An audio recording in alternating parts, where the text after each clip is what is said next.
Senhores, boa noite. Que a paz de Jesus esteja presente em nossos corações. Betânia era um lugarejo muito próximo de Jerusalém. E lá residia uma família a qual no Evangelho de João dizia que Jesus muito amava. Estamos nos referindo à casa de Marta, Maria e Lázaro. É comum nos evangelhos vermos a passagem de Jesus para o seu descanso, para a conversa acolhedora com seus amigos, seus seguidores, e seguir sempre viagem adiante. É uma passagem dessas que vamos refletir hoje, muito oportuno no início do ano, onde fazemos, cada um de nós, tantas promessas, tantas revisões do passado, e tantas esperanças no novo amanhã. É nesse momento em que a psicosfera da Terra está ainda exaurindo o amor, a paixão maior da confraternização dos familiares durante o Natal. Do amor, do Feliz Natal, próspero Ano Novo, seja feliz, é o que falamos para todos. Nessa época, onde todos param para pensar num amor, num carinho, numa reunião. É um momento oportuno para refletirmos os diálogos e as mensagens que o Mestre Jesus nos deixou. Nos narra no Evangelho de Lucas, a partir do capítulo 10, versículos de 38 a 42, quando o Mestre conversa, ao chegar na casa de Marta e Maria, começa a conversar com as irmãs. Marta, preocupada com os fazeres do dia a dia, afinal de contas, nós sabemos que quando recebemos uma figura ilustre na nossa casa, quando recebemos alguém que nós amamos muito, queremos dar uma boa impressão, não é verdade? Queremos servi-lo um bom prato, um bom alimento, dar-lhe um bom conforto. E é nesse momento em que Marta, com os afazeres do dia a dia da casa, tentando arrumar, dar um certo conforto para aquele visitante, estava a trabalhar. E Maria, sentada aos pés do Mestre, ouvindo os seus ensinamentos. E eis o momento em que a irmã não aguenta aquela presença da sua outra irmã, sentada no chão, sem nada a fazer, chama Jesus e pede para que ele chame a atenção da sua irmã. Mestre, fale para que Maria possa me ajudar nos afazeres. E a resposta de Jesus é tão simples e é tão importante refletirmos sobre essa resposta nesse momento do início do ano. Dizia o seguinte, o Mestre Jesus: Marta, Marta, Marta, por que perdeis tempo com tantas tribulações, tantas coisas passageiras? Com certeza, Maria está com a melhor parte. Se nós olharmos nessa nossa jornada, nessa nossa rápida passagem pelo planeta Terra, a gente tem que parar quanto tempo nós nos dedicamos a essas correrias, essas tribulações do dia a dia, essas coisas que fazemos hoje, amanhã e repetimos, e os resultados são sempre os mesmos. E quanto tempo nos dedicamos a realmente o que nos interessa. Lá no Livro dos Espíritos, a partir da questão 132, começa a falar qual o objetivo da nossa reencarnação, por que estamos aqui no planeta. Ele diz que é para termos essa potencialidade, para que possamos crescer, claro que no plano espiritual. Tirarmos as potencialidades do espírito nessa longa jornada. E às vezes o nosso relógio do tempo, como diz Lewis Carroll, o autor lá de Alice no País das Maravilhas, que o nosso relógio, às vezes, fica igual daquele chapeleiro maluco, que sempre está regulado às 16 horas, 17 horas, que é o horário do chá. Para ele, o relógio parou no momento do chá.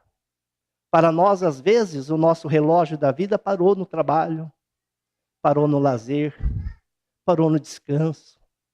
Ficamos uma vida inteira com o nosso relógio parado, sem saber que nós temos que ter nesse longo período o trabalho material, sim, porque faz parte das leis naturais. Leis do trabalho, é uma das leis naturais. E se questionarmos qual que é o limite do trabalho, e os irmãos irão ver com muita claridade lá no Livro dos Espíritos, é o limite das forças. E a gente pensa, mas como?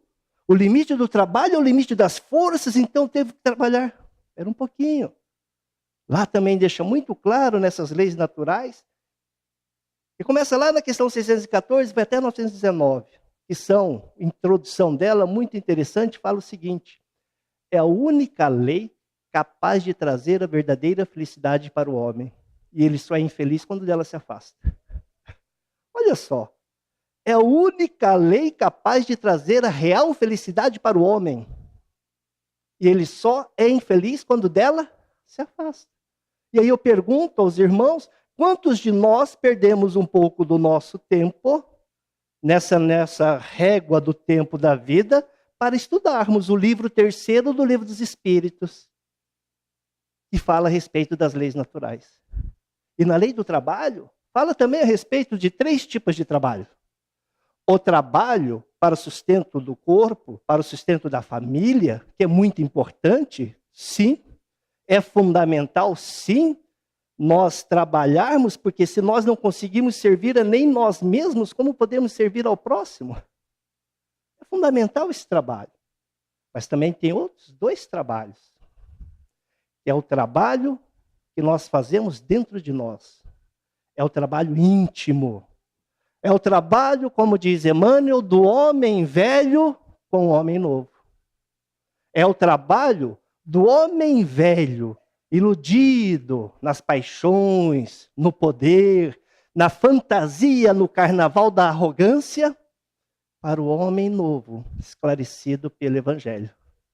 Esse é um dos maiores trabalhos que devemos fazer. E é um trabalho individual. É um trabalho que devemos traçar conosco mesmo. Se nós olharmos os livros épicos, os livros antigos da religião, como o Bhagavad Gita, por exemplo, fala lá das lutas das tribos, onde Arjuna, junto com Krishna, no meio da batalha, Deus Krishna com Arjuna, Krishna lá o cocheiro, falando, como é que eu posso, nessa luta, matar meu irmão, meu pai? Uma luta entre tribos irmãs. Como é que eu posso matar meu primo, meu tio? Fala, não, essa espada que você vai tirar e matar são os seus egos interiores, são as suas paixões. É aquele marido, aquele irmão, são os nossos vícios mais íntimos que dormimos conosco. São os nossos companheiros dessa jornada, que trazemos de jornadas anteriores. São esses irmãos menores que trazemos dentro de nós que devemos retirar. É uma luta constante. O Guida já está lá 6, 7 mil anos antes de Cristo, o pessoal falava disso. É uma luta pessoal, um trabalho. Então, o primeiro trabalho, o trabalho para o dia a dia, claro. Segundo trabalho com a luta interior. E o terceiro trabalho é o trabalho para o próximo. Em que momento nós vamos deixar o comodismo da nossa casa, desligar a televisão, sair lá do conforto do sofá, da nossa rede, para trabalhar para o irmão? Em que momento vamos fazer isso?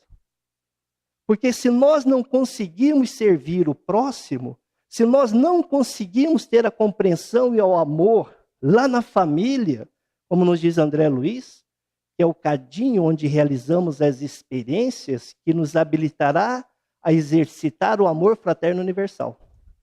Se eu não tenho paciência, se eu não tenho renúncia com aquela pessoa que eu fiz a proposta de amar, que eu fiz a proposta de tirá-la da sua casa, eu fiz a proposta de construir uma família, e eu não ter uma renúncia, um perdão, uma paciência com ela, eu vou ter com estranho?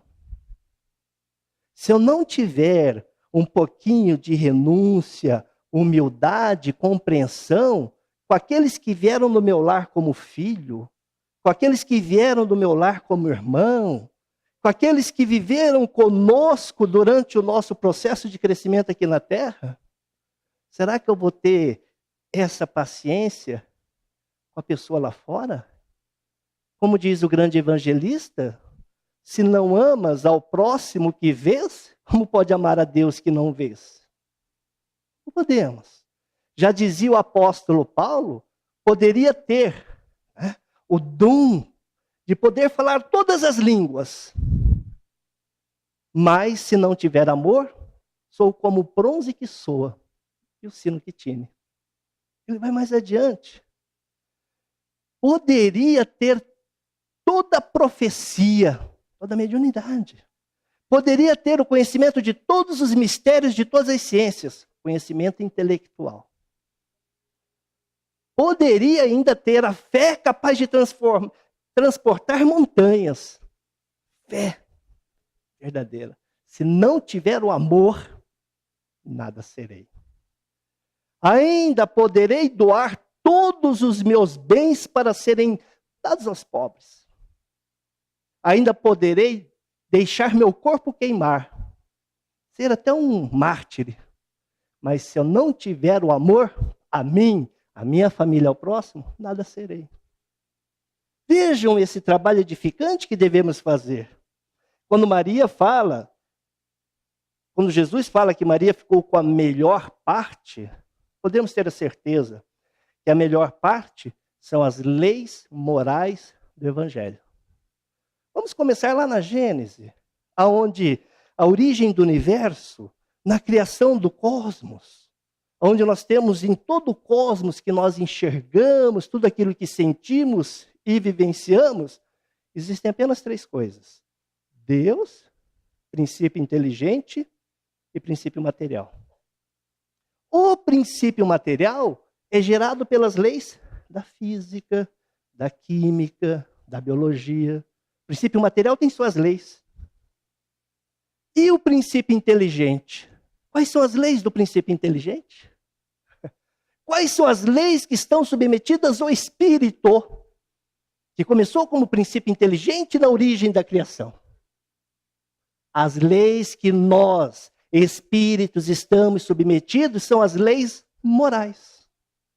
Aquelas 10 leis morais, como eu disse, que estão lá da questão 614 à questão 919 do Livro dos Espíritos. Nós estamos submetidos a essas leis.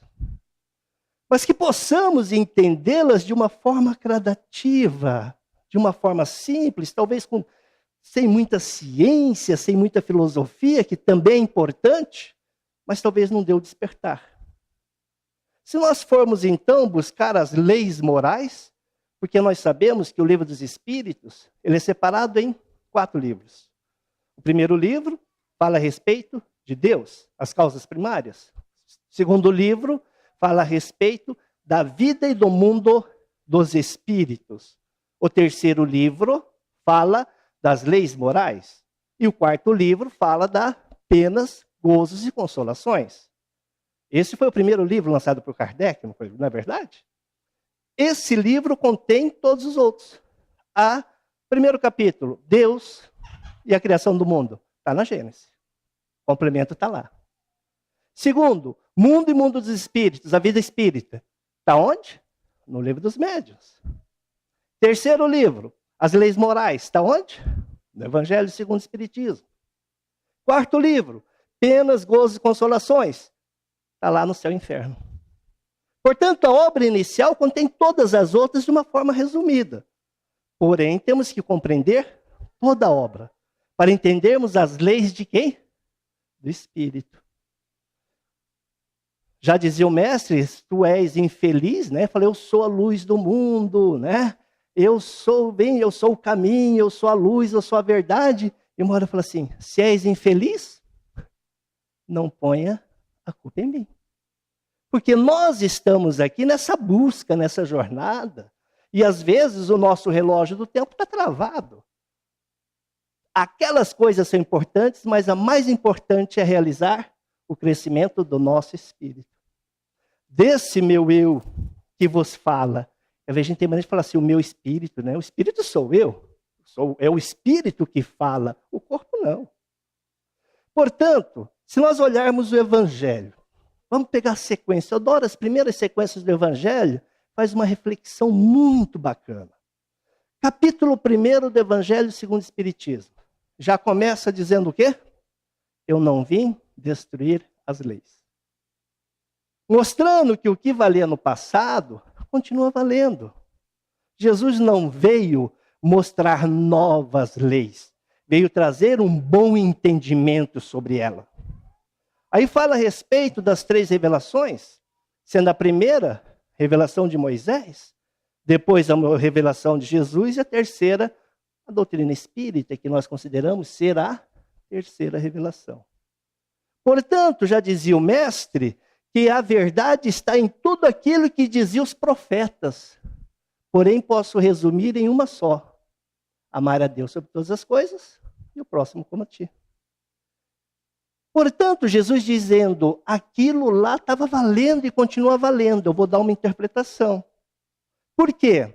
Porque se nós, num objetivo, entrarmos em detalhes do Antigo Testamento, nas leis de Moisés, as leis de Moisés eram divididas em 4 níveis de ensinamento. Tá? Eles chamam do Pardeis. Ishat, Drerash, Remex e Sod. Aonde o primeiro nível que está escrito ali é para criança.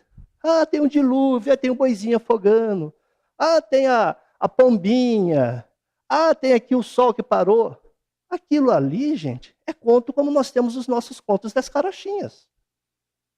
Vamos fazer uma coisa. Todo mundo já viu aquela história da cigarra e da formiguinha? Todo mundo. A formiguinha canta enquanto a cigarra canta enquanto a formiguinha trabalha. Aí chega o inverno, moral da história. Quem trabalhou, tem. Quem não trabalhou, não tem. Aí se nós pegássemos um biólogo e fizéssemos um estudo a respeito do comportamento dos insetos, não, está todo mundo de acordo com o seu estágio de evolução. Né? Cigarro foi feito para isso? Não. A gente está falando outra coisa. Pegamos um modelo para passar uma verdade. Lá eles usavam a mesma coisa. Nesse primeiro nível. E os outros níveis eram passados pela Torá oral, que era de boca em boca. E o último nível, esse só era para as pessoas grande conhecimento. E mais tarde, eles vão tentar passar no Talmud. E aí a gente, sem estudar, acha que tudo aquilo são isso e aquilo, que absurdo. Olha aqui, esse Deus mandou prender, mandou matar. Meu amigo, conto da cigarra, conto da formiguinha, conto da Chapeuzinho Vermelho. É ali que está. E por trás disso, se nós pegarmos até no hinduísmo, Ramayana, por exemplo, é um épico enorme. Ah, é macaco falando, é gorila pulando, é elefante brigando. Por trás disso tem toda uma simbologia. E a gente aqui, achando que está de posse da ciência, achamos que por termos feito um curso acadêmico superior, uma pós-graduação, sabemos de tudo. E ignorante aquelas pessoas. Como somos pequenos. Né? Numa vida de 30, 50, 40 anos, já conhecemos todo o conhecimento da Terra. Já diz Sócrates, não ver conhecimento onde nada se conhece, não é conhecimento. Está lá na introdução do Evangelho, doutrina de Sócrates e Platão. Né? Não ver saber onde nada se sabe não é sabedoria. A gente fala de tudo, mas não conhece nada. E os WhatsApp da vida, e os Facebook da vida, e a gente lê de tudo, mas não conhece nada. A verdade é essa. E vamos perdendo a oportunidade. Estamos deixando de ficar com a melhor parte. Estamos deixando de ficar com a melhor parte. Então ali, no primeiro momento, Jesus falou, valia antes e vale depois. E podemos interpretar esse momento daquela cultura de Moisés a uma humanidade ainda infantil, onde não tinha raciocínio, não tinha lógica, não tinha domínio da ciência. Por exemplo, como que eu faço para a criança não ir para a rua? Né? Eu posso explicar com as verdades? Difícil. Eu lembro da minha mãe, talvez muitos vão se lembrar, falava que tinha o homem do saco, né? Cigana, né? Coitado dos ciganos, né? homem do saco, saci pererei, falava um monte de coisa. Não podia brincar com fogo. Se brincasse com fogo, fazia pipi na cama. Ah, mas eu sei que se brinca... Não, hoje eu sei. Hoje eu sei. Por isso que quando termina, Paulo diz o seguinte: quando eu era um menino, pensava como um menino. Hoje sou um homem feito. Não posso mais pensar como um menino. Então, quando nós éramos meninos, falava obedeça. Então a lei de Moisés é a lei do obedeça. Sem explicações. Porque a humanidade estava naquele momento. Capítulo 1 do Evangelho segundo o Espiritismo. E depois vem a lei que esperava o Messias, que seria entre o povo hebreu e tal. Não, vem Jesus e joga tudo na lei do amor. Mais tarde vem a doutrina espírita jogar ciência, jogar filosofia. E aí fica fácil de entender ciência, filosofia e religião, esse nosso processo evolutivo. Mas continuando então nessa vertente, pegamos o Evangelho, que é as leis morais, concorda? Capítulo 1, o que era? Eu não vim destruir a lei. Capítulo 2, na sequência. Meu reino não é deste mundo. Tem tanta gente prometendo o reino dos céus aqui na terra, não é verdade? Tanta gente que se você fizer isso, isso, aquilo, não vai ficar doente. Se você fizer isso, isso, aquilo, pagar aquilo, trocar por aquilo, não vai ter doença. E se você... Meu reino não é deste mundo. Deixou muito claro o mestre. Nós estamos aqui de passagem para desenvolver as potencialidades do espírito. Nós ainda nem sequer temos essa noção dessa felicidade. Talvez ainda estamos apegados. Eu gosto muito de dar um exemplo, quando uma criança vai no supermercado. Dá o carrinho para ela, uma criança de 9, 10 anos. O que ela põe? E você só tem um salário, né? Mensal. O que ela põe? E quando você é adulto, o que você põe? Nós somos crianças no mercado. A gente quer isso, quer aquilo. E aí, papai do céu não dá, a gente chora. Bate o pé, não sei o quê. Aí tem gente que fala, é falta de fé, você não pagou. Não, é a lei natural. Eu vou conquistando à medida que eu sei o que fazer com aquele objeto. Eu posso ter o conhecimento, posso ter o bem material, a hora que eu consigo gerar aquilo para mim, para com o próximo. Quantas pessoas que tiveram a inteligência, tiveram o bem material, tiveram a beleza física, né? Um corpo perfeito, que tantas pessoas ficam dia e noite atrás, e fazem cirurgias, e fazem não sei o quê, né? Aquela coisa da perfeição e da felicidade que a mídia vence. Quantas pessoas usaram aquilo e se perderam?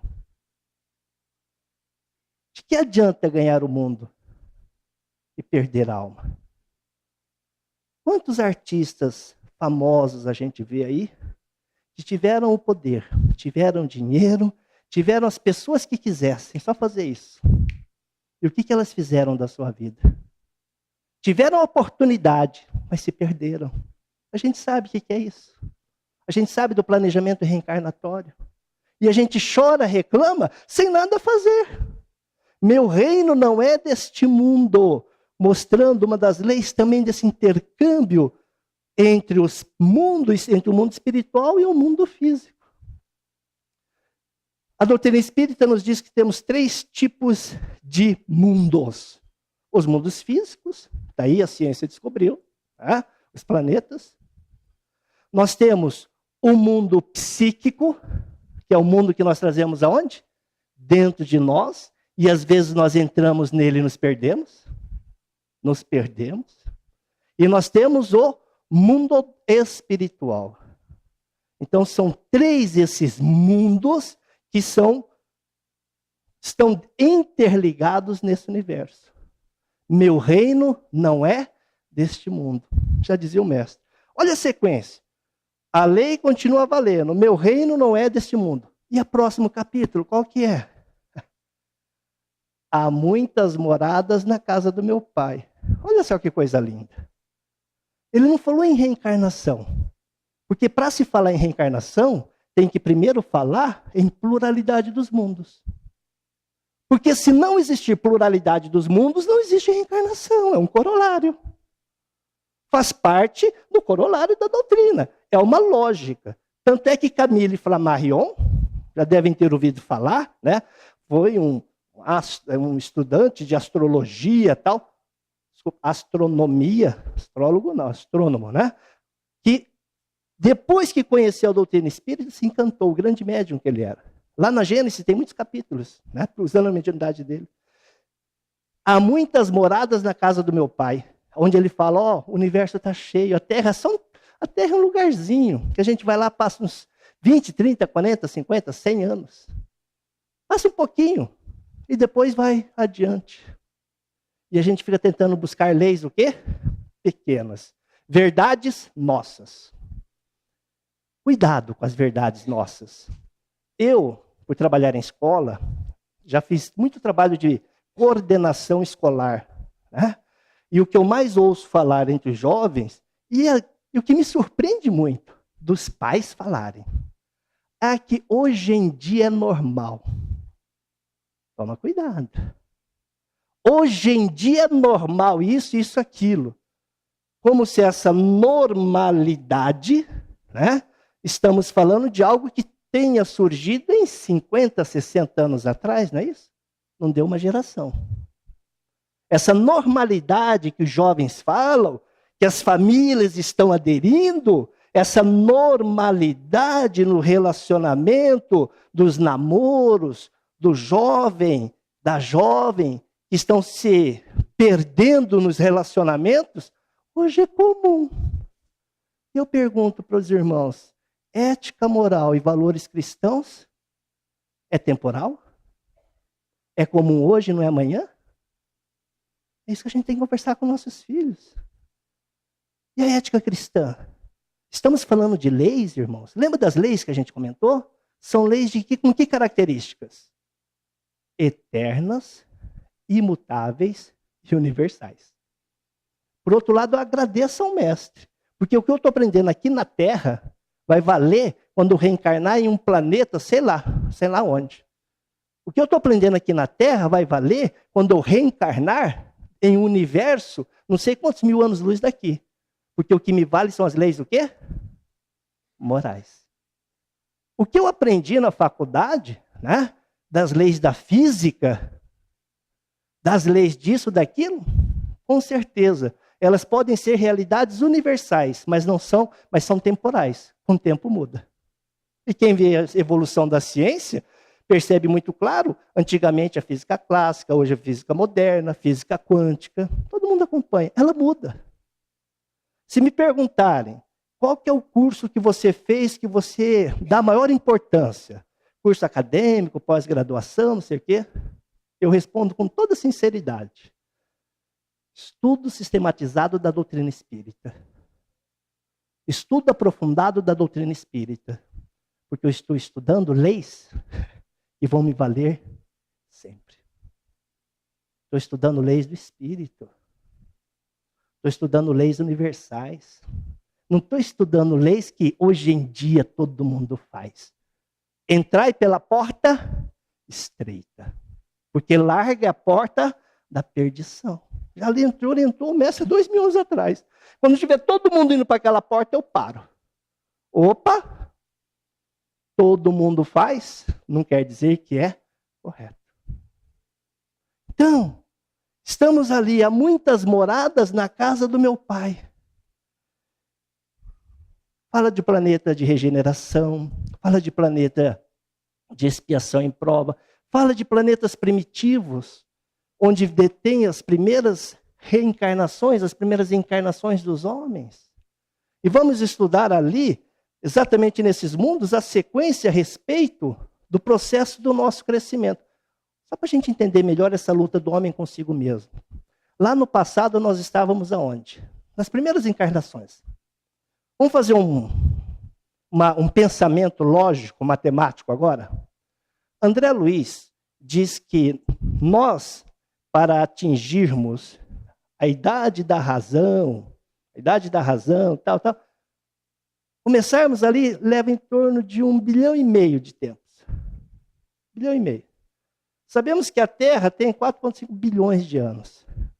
Há 4,5 bilhões de anos, Jesus, nos narra Emmanuel, no Caminho da Luz, estava aqui recebendo a Terra para o ensaio dos pródromos da vida, como ele diz. Para orientar o planeta para chegar onde está. Para chegar onde está. Há 4,5 bilhões de anos, Jesus já orientava. Onde é que nós estávamos há 4,5 bilhões de anos, Luiz? Onde é que nós estávamos? O que nós éramos? Então, com certeza, nessa nossa jornada, nós já agredimos, nós já tomamos. Hoje a gente chama roubar.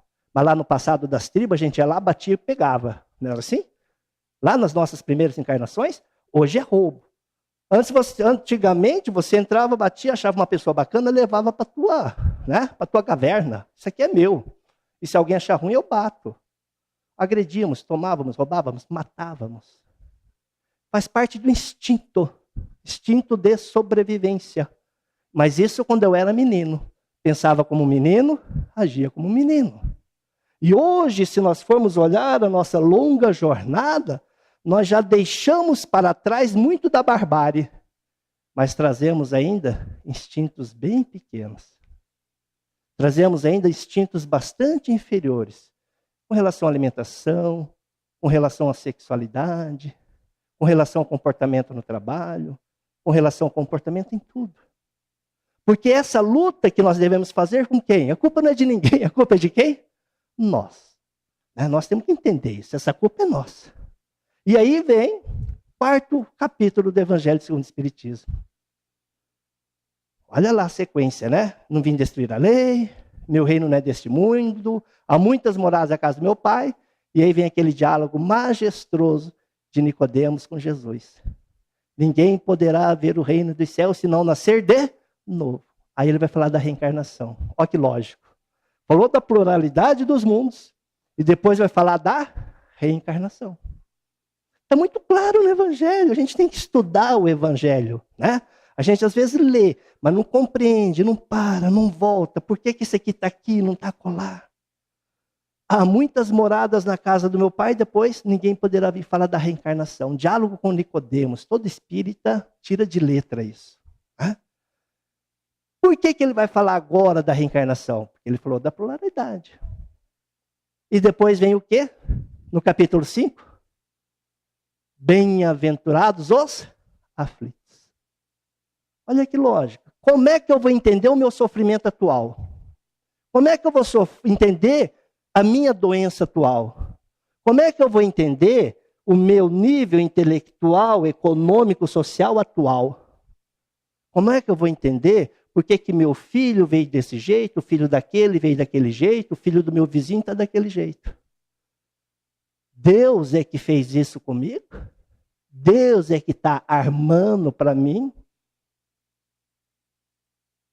E aí começa a falar a respeito da reencarnação. Bem-aventurados os aflitos, causas anteriores das aflições, causas atuais das aflições. Por que eu estou hoje desenvolvendo determinadas circunstâncias no meu corpo físico? Por que eu estou com determinadas situações no meu braço, na minha pele, no meu fígado? Nós estamos expurgando, expulsando, retirando vórtices energéticos negativos, no dizer de Jorge Andréa, que nós jogamos para dentro de nós. Não foi ninguém, fomos nós. E graças a Deus agora nós estamos o quê? Retirando. Para que nas próximas encarnações possamos nos dedicar em obras maiores. Que não posso agora por causa das minhas limitações. Mas as minhas limitações me auxiliaram a compreender. As minhas limitações me ensinaram o verdadeiro caminho. As minhas limitações mostraram quanto equivocado das leis eu estava. E agora esse Pai está trazendo a luz, está trazendo o caminho. Vinde a mim todos vós que sofreis, e eu vos aliviarei. Tomai meu jugo sobre vós. Mas aprendestes comigo, que sou puro e justo do coração. Meu fardo é suave, é brando. Até quando seremos teimosos? Até quando ficaremos ainda como crianças batendo o pezinho, a mãozinha, mediante as leis naturais, sem entendimento desse cosmos maior? Como falamos, que era a casa de Lázaro, Maria e Marta, falamos de Maria e Marta. Para encerrar, poderíamos falar de Lázaro. Lázaro, todo mundo já ouviu a história, aquele que sofreu a ressurreição, que a doutrina espírita nos fala muito claramente, que foi um processo de catalepsia e letargia. Né? Que depois que morre, depois que tem a retirada aqui do perispírito, não tem mais jeito. O espírito estava simplesmente afastado, mas ainda ligado ao corpo. Processo de letargia e catalepsia. Tá? Mas Jesus estava vindo, Marta e Maria foram ao encontro, enterraram Lázaro, Senhor, reclamam. Mas mestre, se tu estivesses aqui, isso não teria acontecido. É engraçado, né? A gente sempre põe a culpa de quem? No outro. Elas também, né?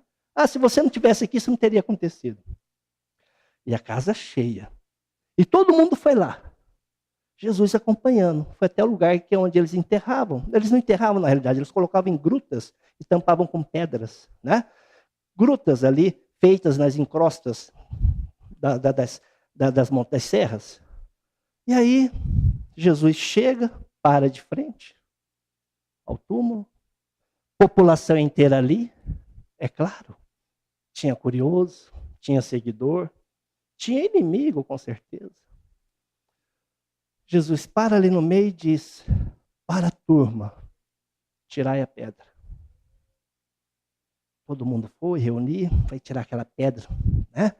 Pesadíssima, para abrir a gruta onde estava o corpo de Lázaro. Tirai a pedra. E aí o primeiro ensinamento que Jesus nos dá é a ordem da sociedade. É a ordem para todos nós.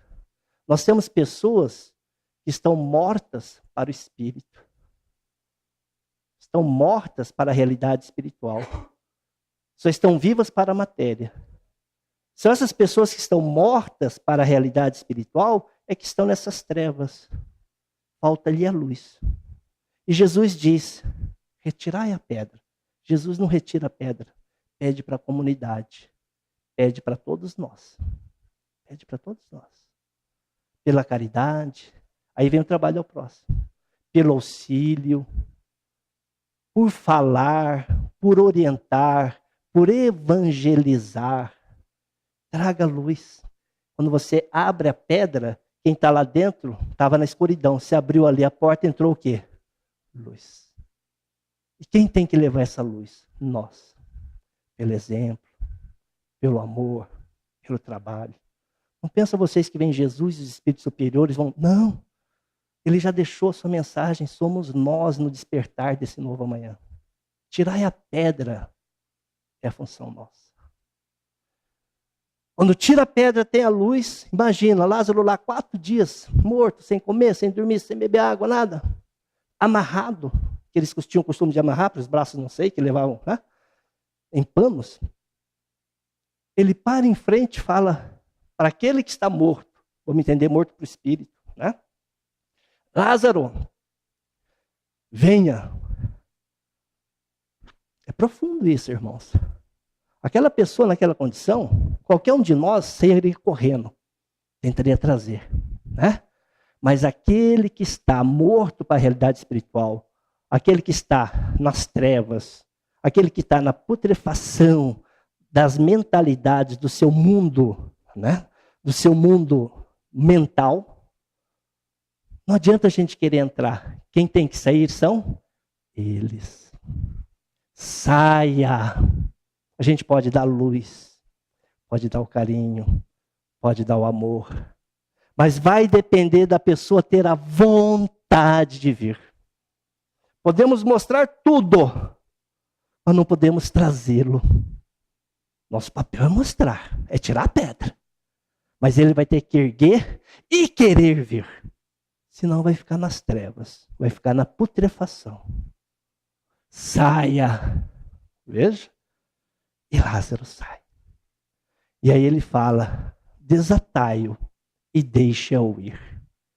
Desatai e deixai-o ir significa, siga a sua vida. Está na luz, mas continua tendo livre-arbítrio. Continuamos tendo a liberdade do acerto e do erro. E quando é que nós vamos aprender a discernir sobre essas coisas? Confúcio, há muitos anos atrás, 6.000 anos atrás, né? Tempo de Lao Tse, dizem que foi até contemporâneo de Lao Tse. Tem umas frases que eu achei muito interessante, Confúcio. Ele fala assim, que possamos terminar com essa frase na cabeça. Ele buscava essas leis. Ele buscava essa harmonia. Ele falou, aos 15 anos eu me dediquei que eu ia em busca da lei. Aos 15 anos de idade. Aos 30, tive a certeza do que eu queria. Aos 40, conseguia perceber uma verdade inquestionável. Porque as verdades são relativas, né? As minhas verdades são diferentes das verdades de muita gente. Consegui perceber uma verdade absoluta. Aos 30 anos. Aos 40 anos, comecei a caminhar na linha e na busca dessas verdades. E aos 50 anos, tive a certeza que os céus têm um plano para cada um de nós. Para cada um de nós. E aos 60 anos, após entrar nesse seu plano, consegui ir diretamente para essa luz. E aos 70, e aí o mais importante, irmãos, buscou a lei, compreendeu a lei, seguiu a lei. Ao seguir a lei, foi se desfazendo de seus instintos mais pequenos. Ele disse o seguinte, aos 70, conseguia seguir os desejos do meu coração, sem sair 1 milímetro das leis. Olha que lindo. A gente seguir os desejos do coração. Se a gente seguir todos, a gente está perdido. Eu conseguir seguir os desejos do meu coração, sem me afastar 1 milímetro das leis naturais. É o Mestre Jesus. Todos os seus atos na perfeição.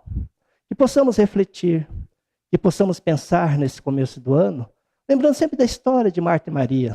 Somos Marta e somos Maria. Temos o trabalho, sim, do dia a dia. Mas não podemos deixar de fazer o maior trabalho de todos. É o trabalho conosco mesmo. Que Jesus possa nos trazer a paz.